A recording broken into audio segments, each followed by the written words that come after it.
देखिए, बिलासपुर में होली के दिन जो घटना घटी और होली वाले दिन पूर्व विधायक जो कांग्रेस पार्टी से ताल्लुक रखते हैं उनके ऊपर उनके घर में जा करके हमला होता है, गोलियां चलती हैं, पूर्व विधायक उसमें घायल होते हैं और उनके पीएसओ भी घायल होते हैं। और उसके बाद जो हत्या का प्रयास करने के लिए जो लोग आए थे, जो दोषी हैं, वो चल करके वहां से भाग निकले। अभी तक 4 दिन होने के बावजूद भी उनकी गिरफ्तारी नहीं हो पाई। शेम। स्वाभाविक रूप से देवभूमि हिमाचल प्रदेश के लिए चिंता का विषय है और मेरा ये मानना है कि ये जो घटना घटित हुई है, इस घटना का संबंध जो है कुछ अरसे पहले एक और घटना इसी प्रकार की गोलीकांड की हुई थी जो डिप्टी कमिश्नर के ऑफिस के कॉम्प्लेक्स और जुडिशियल कॉम्प्लेक्स में वहां पर हुई थी।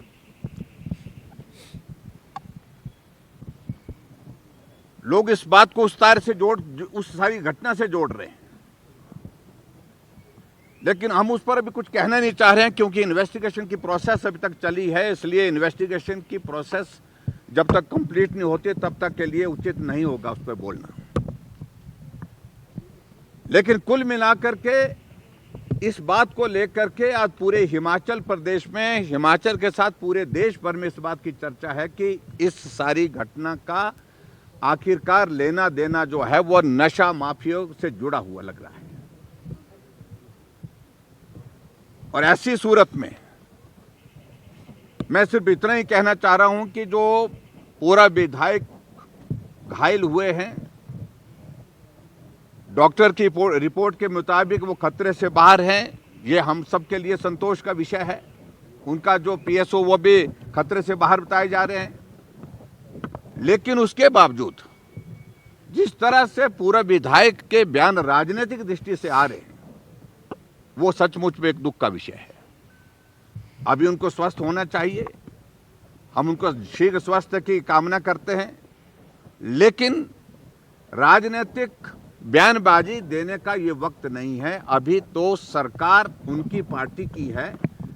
सरकार का दायित्व बनता है कि जो दोषी हैं, जो भाग निकले हैं, उनके खिलाफ कार्रवाई होनी चाहिए, जल्दी वो पकड़ में आना चाहिए और कानून के मुताबिक उनके खिलाफ कार्रवाई होनी चाहिए। इसी पर मुझे लगता है कि उनको ज्यादा फोकस करना चाहिए। लेकिन उसके बावजूद जिस तरह से बयानबाजी दी जा रही है, ये बहुत दुर्भाग्यपूर्ण है। और जो गोलीकांड पिछला हुआ है, जिसका मैंने जिक्र किया कि जुडिशियल कॉम्प्लेक्स में हुआ था, आखिरकार अगर उस पृष्ठभूमि में जाएं, उनके तार किससे जुड़े हुए? कौन आदमी गिरफ्तार रहे 2 महीने तक? इन सारी बातों का भी जवाब देना पड़ेगा आखिरकार। लेकिन हिमाचल प्रदेश सरकार की ये स्थिति हम आज से नहीं कह रहे हैं, हम पिछले लगभग 1.5-2 साल से कह रहे हैं कि हिमाचल प्रदेश की पुलिस ऐसे कामों में लगा के रखी है जिससे कोई आउटपुट नहीं निकला। विधायकों को प्रताड़ित करने के लिए, विधायकों का सर्विलेंस करने के लिए, ऑपोजिशन के लोगों के, पार्टी के नेताओं के सर्विलेंस पर, इस पर ज्यादा काम हो रहा है। समोसे की जांच हो रही है, मुर्गे पर एफआईआर हो रही है, लेकिन चिट्टा माफिया दना रहे हैं और अल्टीमेटली उसका परिणाम जो है, गंभीर परिणाम अभी आपके सामने जो है जो गोलीकांड हुआ है। और ये मैं कहता हूं ये गैंगवार है। इस बात को लेकर के आज हिमाचल प्रदेश का आम आदमी चौक चौराहे पर बात कर रहा है। तो इसलिए सरकार को गंभीरता से इन सारी चीजों को लेकर के हिमाचल प्रदेश देवभूमि में हमारी कानून व्यवस्था में सुधार हो, वो ठीक हो, इस बात को सुनिश्चित करने के लिए कदम उठाने की आवश्यकता है। लेकिन सरकार को लगता है कि उस सारी चीज से कोई लेना देना नहीं है। आज हिमाचल प्रदेश में दूसरे प्रदेश के लड़के आ रहे हैं, हुड़दंग मचा रहे हैं, खालिस्तान जिंदाबाद के नारे लगा रहे हैं, भिंडरावाला के फोटो लगा करके, झंडे लगा करके वो चले हुए हैं। ये भी मुझे लगता है कि चिंता का विषय है। मुझे लगता है कि हिमाचल प्रदेश की कानून व्यवस्था को जो जिस निम्न स्तर पर जाने का इस वर्तमान सरकार ने काम किया है, आज से पहले ऐसी स्थिति कभी नहीं देखी गई। मैं उम्मीद करता हूं कि जल्दी इस बारे में कार्रवाई हो और जो दोषी है उनको सजा हो।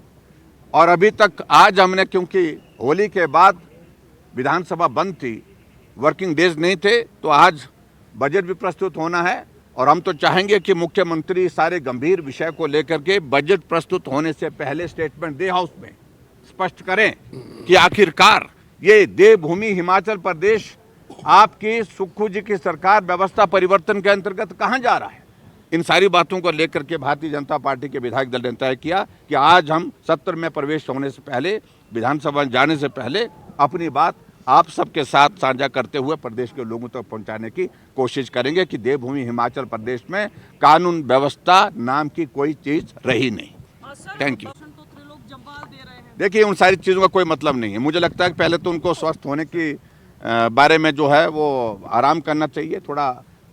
डॉक्टर ने उनको जो सलाह दी है उसके मुताबिक, राजनीतिक बयान देने का ये वक्त नहीं है। और वो कोई ही can not jump to the conclusion कि क्या वो इन्वेस्टिगेशन की प्रोसेस को तय नहीं करेंगे। वो किसी के ऊपर आरोप लगाने की बातें छोड़े। अगर आरोप लगाने की बात है तो गंभीर आरोप तो वो है कि उनका ही बेटा जेल में दो महीने किस लिए रहा है। कौन लोग थे वो जिनको लाया गया था वहां से, पंजाब से, जहां पर उन्होंने गोलीबारी की है। इन सारी बातों को भी जवाब देना पड़ेगा। संतुष्ट है जो एसआईटी गठित की गई? एसआईटी गठित, हमारा पूरा भरोसा है, हम उम्मीद कर रहे हैं, हम कह रहे हैं कि जल्दी कार्रवाई। Thank you please.